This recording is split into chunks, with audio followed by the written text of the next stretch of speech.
మసాలాలో సహజమైన రుచి ఎన్ఎస్పి మసాలాతో 100% natural spices, no chemicals and preservatives, pure flavour, strong aroma with NSP masala. Tirumala Shri Venkateswara Swami ప్రసాదం కల్తీ అయిందా లేదా ఈ చర్చ చాలా కాలంగా జరుగుతుంది. అయితే సిబిఐ సబ్మిట్ చేసినటువంటి ఇంటరిమ్ రిపోర్టు అందులో చెప్పినటువంటి షాకింగ్ అంశాలు ఇప్పుడు ఆంధ్రప్రదేశ్ రాజకీయాలను కుదిపేస్తున్నాయి. అలానే దేశవ్యాప్తంగా సనాతన ధర్మాన్ని పాటించే వాళ్ళని కూడా ఆలోచింపజేస్తున్నాయి. ఈ విషయంలో ఆంధ్రప్రదేశ్ ఉప ముఖ్యమంత్రి పవన్ కళ్యాణ్ ఒక స్టేట్మెంట్ ఇచ్చారు. ఇదే సరైన సమయం సనాతన పరిరక్షణ బోర్డు ఏర్పాటు చేయడానికి అనేటువంటి మాట అందులో ముఖ్యమైనది. నిజంగా అటువంటి పరిస్థితులు దేశవ్యాప్తంగా ఉన్నాయా? విశ్లేషించే ప్రయత్నం చేద్దాం. మనతో పాటు జనసేన నేత మాధవరెడ్డి గారు ఉన్నారు. మాధవరెడ్డి గారు నమస్తే. సనాతన ధర్మ పరిరక్షణ బోర్డు గురించి దేశంలో అందరికంటే ఫస్ట్ పవన్ కళ్యాణ్ గారే టాపిక్ తీశారు. ఆయనే మాట్లాడుతున్నారు. సందర్భం వచ్చినప్పుడల్లా మాట్లాడుతున్నారు దాని గురించి.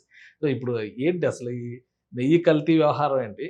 ఈయన సనాతన ధర్మ బోర్డు పెట్టాల్సిన అవసరం ఉందని చెప్పడం ఏంటి? ఏం జరుగుతుంది? యాక్చువల్లీ సార్ మనం లాస్ట్ టైము తిరుపతి లడ్డు కల్తీ గురించి మనందరం విన్నాము. ఒక 2 నెలల రోజులు బాగా హడావిడి జరిగింది. సిట్ దాని పని అది చేసుకున్నది. చేసుకున్న తర్వాత ఈరోజు రిపోర్ట్‌లో ఏమైందంటే కల్తీ జరిగింది. గత 5 సంవత్సరాలు కూడా కల్తీ జరిగింది చాలా ఇచ్చింది సార్. మనం తిరుపతి పోయొస్తే సార్ మన చుట్టాలకు, మన బంధువులకు, ఫ్రెండ్స్‌కి, ఆఫీస్‌కి అందరికి ఇస్తాం లడ్డు. ఎందుకంటే తిరుపతి లడ్డు అంటే మనకు అంత సెంటిమెంట్ సార్. అలాంటి లడ్డులో కూడా కల్తీ జరిగింది. లాస్ట్ ఆ లడ్డు దేవుడికి కూడా ప్రసాదం నైవేద్యంగా పెడతాం సార్. అలాంటి లడ్డులో కూడా కల్తీ చేశారు అంటే ఇంతకుముందు పాలకులు ఏ విధంగా ఉన్నారో మనం ఆలోచించుకోవచ్చు సార్.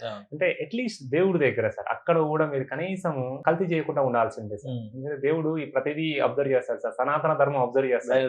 రిటర్న్ గిఫ్ట్ కూడా ఇస్తారనుకోండి కదా దేవుడు. ఖచ్చితంగా ఇస్తాడు సార్. ఆల్రెడీ ఇచ్చాడు. 11 పడేసాడు సార్. ఇప్పుడు కూడా మీరు తప్పుని ఒప్పుకుంటే సగం తప్పు పోయినట్టు సార్. ఇప్పుడు కూడా మీరు ఒప్పుకోలేదు అంటే ఆ 11 కూడా చేసి 0 చేసేయగల శక్తి దేవుడికి ఉన్నది.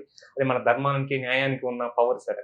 సో సనాతన ధర్మంలో ప్రతి ఒక్కరం కూడా అది ప్రాచీనమైనది సార్. చాలా ప్రాచీనమైనది సనాతన ధర్మం. దాని ప్రతి ఒక్కరం కూడా మనం ఫాలో అవ్వాలి సార్. ఎందుకంటే సనాతన ధర్మం అంటే కొంతమంది మిస్యూజ్ చేస్తారు సార్. సనాతన ధర్మం అనేది ఒక మతానికి అంటు పెడుతున్నారు. మతానికి అంటు పెట్టేది కాదు సార్. సనాతన ధర్మం మన లైఫ్ స్టైల్, మన జీవన విధానం ఎలా ఉండాలి అని చెప్పిన ప్రాచీన కాలం చెప్పిన విధానము సనాతన ధర్మం సార్. కానీ ఇక్కడ అరెస్ట్ దాకా వెళ్తుంది వైవి సుబ్బారెడ్డి గారు ఒకవైపు చర్చ జరుగుతుంది. పవన్ కళ్యాణ్ గారు దానికి భిన్నంగా అరెస్ట్ అనే అంశాన్ని పక్కన పెట్టి కేంద్ర ప్రభుత్వం మీద ఒత్తిడి తీసుకొస్తున్నారు. ఆయన సనాతన పరిరక్షణ ధర్మ బోర్డు పెట్టండి ముందు అని చెప్పి దాని గురించి మాట్లాడుతున్నారు. ఏంటి అరెస్టులు ఉంటాయా ఈ వ్యవహారంలో, లేదా మళ్ళీ ఒక నెల రోజులు మళ్ళీ హడావుడి తర్వాత కామ్ అయిపోతుంది? లేదు సార్. యాక్చువల్లీ ఏంటంటే తప్పులు చేసిన వాడికి శిక్ష పడాలి సార్. చట్టాలు ఖచ్చితంగా చట్టం పని చట్టం చేసుకుంటూ వెళ్తుంది. శిక్ష పడడం కన్నా ముందు కదా నెక్స్ట్ జరగకుండా చూసుకోవాలి సార్. నెక్స్ట్ రిపీట్ అవ్వకుండా చూసుకోవాలి. రిపీట్ అవ్వకుండా చూసుకోవాలంటే ఓన్లీ మన తిరుపతిలో జరిగింది సార్ తెలిసింది. ఎన్ని చోట్ల ఏం జరుగుతుందో తెలియదు సార్. సనాతన బోర్డు రావడం వల్ల చాలా మందికి ఉపయోగాలు ఉన్నాయి సార్. సో దానివల్ల అసలు ముందు జరగకుండా ఆపి జరిగిందానే చేయొచ్చు సార్. మా అధినేత పవన్ కళ్యాణ్ యొక్క దృష్టి ఏంటంటే ముందు ఇంకా జరగకుండా చూడాలి. ఇలా ఈ విధంగా వేరే దేశంలో చాలా వేల టెంపుల్ ఉన్నాయి సార్. టెంపుల్ ఎక్కడ కూడా ఇలా జరగకూడదు. కల్తీ అనేది ఉండకూడదు. ఇప్పుడు ఆ ఢిల్లీ బ్లాస్ట్ లో ఉన్నవాడు ఆ డాక్టర్ ఎవడో రైజిన్ ఏదో తయారు చేసినాడంట, తీర్థ ప్రసాదాల్లో కలుపుతారంట. ఒక మాస్ కుట్ర అనమాట ఇది. మొత్తం ప్రపంచంలో అంటే దేశంలో ఎవరు ఏ టెంపుల్కి వెళ్ళినా కానీ ఏమైనా జరగవచ్చు అనేటువంటి ఒక భయాన్ని సృష్టిస్తున్నారు. అంటే సనాతన ధర్మ పరిరక్షణ బోర్డు అనేది ఒకటి వస్తే టెంపుల్స్ పైన పర్యవేక్షణ చేస్తుందా, లేదా సనాతన ధర్మ ఆచరణ విధానం గురించి ప్రచారం చేస్తుంది? రెండు సార్. ఆచరణ విధానాన్ని ప్రచారం చేస్తుంది. ఆచారాలు ఎలా ఉండాలని చెప్తుంది. అన్ని మతాలను రెస్పెక్ట్ ఇస్తుంది. ఇప్పుడు హిందూ, ముస్లిం, క్రైస్తవులు, బౌద్ధులు ఎవరి మతాన్ని వాళ్ళు గౌరవించుకుంటూ వాళ్ళ మతంలో వాళ్ళ యొక్క పద్ధతిని ఫాలో అవుతూ పక్క మతాన్ని గౌరవించడము. ఎందుకంటే మనం చూస్తే సార్ ఈ ఎలక్షన్ లో హిందూ, ముస్లిం అని పట్టుకొచ్చాను జూబ్లీస్ లో.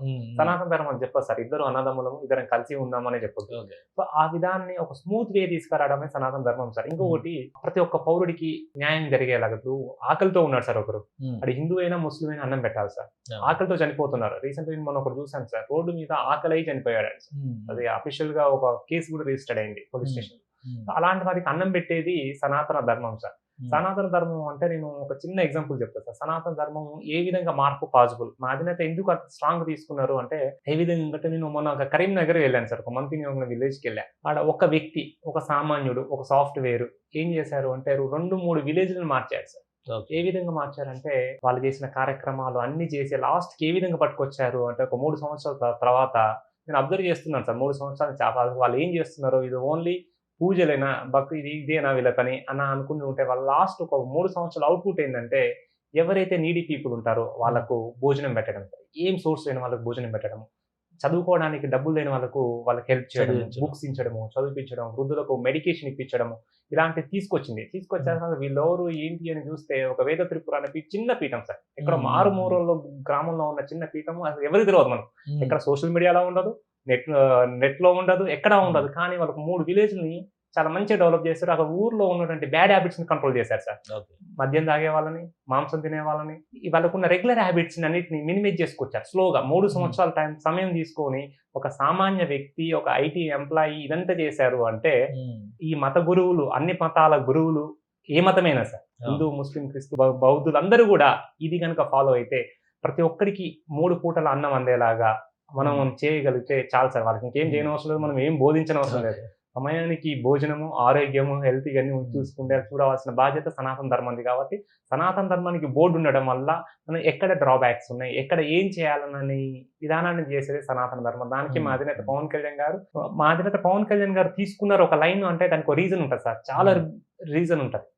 సో దానికి సనాతన ధర్మానికి బోర్డు కావాలి సార్. కానీ ఇప్పుడు మరి తిరుమల లడ్డు కల్తీ పైన చర్యలు ఉంటాయో ఉండవా? ఇప్పుడు ఖచ్చితంగా ఉంటాయి. బోర్డు అనే ప్రస్తావన ఆయన చెప్తున్నారు. సరే, కేంద్రంతో సంప్రదింపులో ఆయనకు ఉన్నటువంటి సమన్వయం ఒక నిర్ణయం తీసుకోవచ్చు. కానీ అరెస్టులు ఇంతవరకు జరగలేదు, అంతా చిన్న చిన్న వాళ్ళనే పట్టుకుంటున్నారు అనేది ఒక విమర్శ వస్తుంది. ఈ సిబిఐ రిపోర్ట్ తర్వాత ఇప్పుడు జరుగుతున్నటువంటి చర్చ ప్రకారం అరెస్టులు ఏమైనా ఉంటాయా? పెద్ద పెద్ద తలకాయలు ఏమైనా ఇందులో అరెస్ట్ అయ్యే అవకాశం ఉంటుంది సార్? దాంట్లో జగన్మోహన్ రెడ్డి గారు ఆయన ఉన్నా కూడా పట్టుకొచ్చి లోపల వేస్తారు సార్ ఆయనకి. ఎందుకంటే మా అధినేత ఎవరికి కూడా భయపడరు సార్. ఇప్పుడు తీగ లాగుతూనే డొంకంతా కదులుద్ది సార్.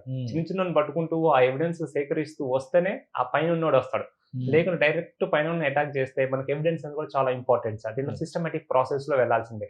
కాబట్టి జగన్మోహన్ రెడ్డి హస్తం ఉంది ఇందులో. ఖచ్చితంగా జగన్మోహన్ రెడ్డి జైలు పోవడం compulsory sir. Right. Thank you Madhavareddy గారు విశ్లేషణ అందించారు. ఇది లడ్డు కల్తీ వ్యవహారంలో రాష్ట్ర ప్రభుత్వం సీరియస్ గానే ఉంది, కూటమి ప్రభుత్వం మరి ముఖ్యంగా. ఈ సిబిఐ రిపోర్ట్ తర్వాత చర్యలు చాలా కఠినంగా ఉండే అవకాశం ఉంది. అలానే దాంతో పాటు సనాతన ధర్మ పరిరక్షణ బోర్డు కూడా సామాజిక పరివర్తన కోసం చాలా అత్యవసరమైన అంశంగా జనసేన అధినేత తీసుకున్నారు. కాబట్టి కేంద్ర ప్రభుత్వంతో సమన్వయం చేసుకుని అతి త్వరలోనే ఈ బోర్డు ఏర్పాటు దిశగా కూడా అడుగులు పడతాయని మాధవరెడ్డి గారు ఆకాంక్షిస్తున్నారు. ఇది special discussion. Keep watching. Suman టీవీలో మీ పర్సనల్ అండ్ బిజినెస్ ప్రమోషన్స్ కోసం కింది నెంబర్కి కాంటాక్ట్ చేయండి.